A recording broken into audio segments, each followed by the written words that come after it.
You wake up 20 minutes late.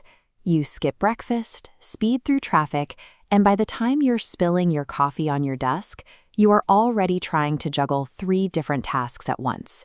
We fall into this state so easily. It is a condition of constant, mindless reactivity that we call the autopilot trap. We are taught to view this frantic pace as a badge of honor. Our culture tells us that true productivity means constant motion, and that if you are rushing, you must be succeeding. But we have to ask ourselves, does rushing actually help us produce great work, or does it just make us exhausted and prone to mistakes? Think of your nervous system as an energy reservoir. When you are rushing, your system continuously drains. Once you hit a dangerous red line, your brain pays a heavy toll, and your capacity for deep thinking starts to freeze up. Staying in the autopilot trap does not make us better or faster. It simply guarantees chronic stress. To fix this, we have to look at pausing in a totally new light. We call this the strategic pause. It is an active, deliberate tool for improvement, not a form of giving up. It sounds entirely counterintuitive, but intentionally taking a break provides your brain with the blank space it requires to sort out difficult problems. When frantic background noise stops, your brain safely builds new pathways, allowing you to form unexpected connections. But watch what happens on autopilot. Constant rushing immediately snaps that connection, scattering ideas. Stepping away from a complex problem is very often the most efficient way to solve it.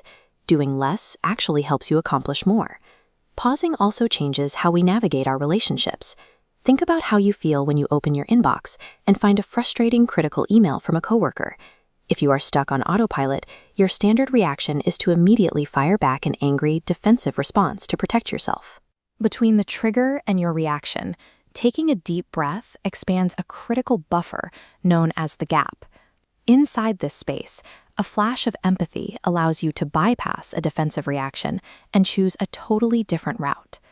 By regulating your emotions, you completely sidestep an unnecessary argument, saving yourself hours of frustration and wasted emotional energy. Mastering that emotional gap turns your daily interactions from reactive collisions into intentional connections.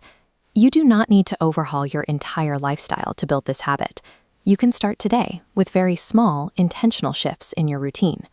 First, use micropauses. Step completely away from your screens for just 10 to 15 minutes a day. Sit quietly, take a few deep breaths, and let your mind wander. Second, you must apply the one thing rule. This visualization shows your mental capacity. When juggling multiple tasks at once, the severe mental drain of switching gears shatters your attention into tiny, inefficient fragments.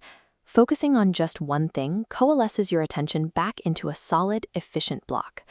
Third, set intentional boundaries. It is vital to learn how to say no to commitments that simply do not align with your actual capacity. And finally, always listen to your body.